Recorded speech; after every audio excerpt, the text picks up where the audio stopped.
চন 1867।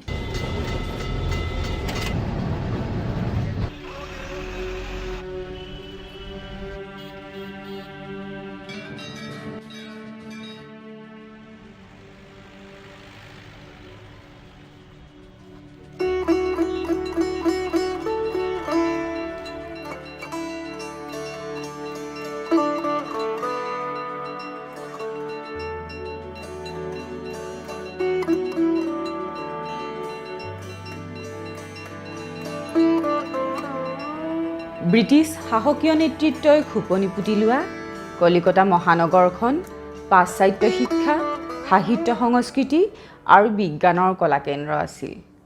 অসমৰ পৰা কলিকতালৈ হেজাৰ যোজন বাট, যাতায়াতৰ ব্যৱস্থা মাথো নাও আৰু জাহাজ। তৎসত্ত্বেও অসমৰ কৃতি ছাত্ৰসকলে পাশ্চাত্য শিক্ষাৰ সোৱাদ ল'বলৈ কলিকতা অভিমুখে অগ্ৰসৰ হৈছিল।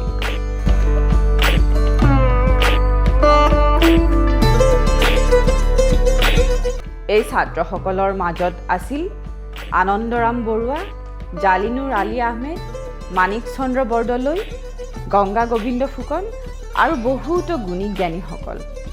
পশ্চিমীয়া সভ্যতাৰে পৰিপুষ্ট বংগ সাহিত্যৰ সংস্পৰ্শত তেখেতসকলে অনুভৱ কৰিছিল মাতৃভাষাৰ দীনতাৰ, যাৰ ফলত চাহৰ আড্ডাৰ মাজেৰে জন্ম দিছিল অসমীয়া ছাত্ৰৰ সভাৰ, য'ত সংকল্প লৈছিল অসমীয়া ভাষা সাহিত্যক আধুনিকতাৰ পোহৰ দেখুৱাৰ। মিৰ্জাপুৰ ষ্ট্ৰীটৰ চাহমেলত অসমীয়া ছাত্ৰৰ সভাই অসমীয়া ভাষা উন্নতি সাধিনীৰূপে মহীৰূহৰ আকাৰ লৈছিল।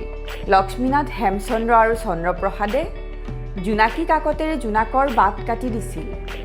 জোনাকী, বিজুলী, দীপ্তি, বাঁহী, আছাম হিতৈষী, আবাহন আদি এই অনুষ্ঠানৰেই সন্তান।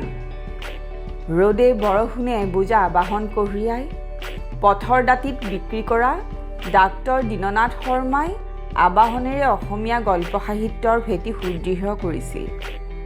60ৰ দশকত এই সভাই অসম ছচিঅ' লিটাৰী ক্লাব নাম লয়। তেতিয়াৰ পৰাই প্ৰবাহমান গতিৰে বৈ আছে ASL ক্লাবৰ ধাৰা।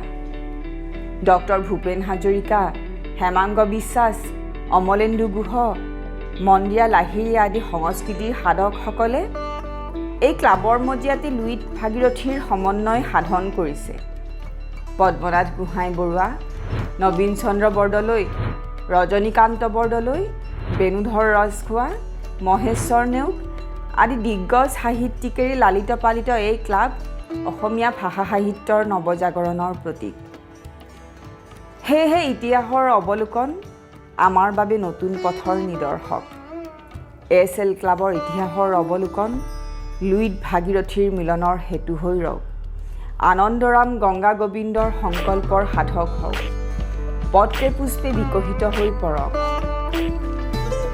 ASL ক্লাব চিৰযুগমীয়া হৈ ৰওক। তাৰে কামনা ৰাখি আজিৰ এই ইতিবৃত্তৰ সামৰণি মাৰিছোঁ। Joy to ASL club.